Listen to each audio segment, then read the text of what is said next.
Hello everyone. So, I have been making bags and I am really getting better at it, but I'm still learning. And I got a little confident today and decided to try to make a front zipper bag, or maybe it's a side zipper bag. I'm not sure, but this. So this is a bag for my journal. I have a strap, elastic strap that will hold to my bag, and a zipper down the front that I can put all my supplies in.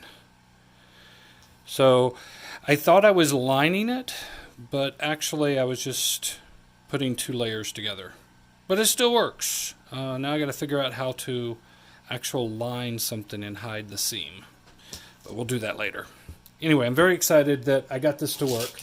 And here are my pens for my journal. I'm going to give it a try and see if everything fits. And here's my journal.